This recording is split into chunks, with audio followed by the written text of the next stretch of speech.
धेनुमुद्राम् अमृतीकृत्य ग्रासमुद्रायां प्रादर्शयेत सत्यन्तवर्तेन प्रषिञ्जामि नैवेद्यं निवेदयामि।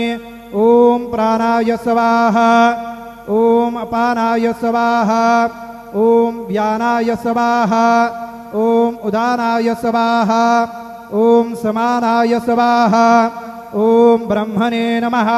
नैवेद्यं निवेदयामि मध्ये पानीयं समर्पयामि पुनर्नैवेद्यं निवेदयामि।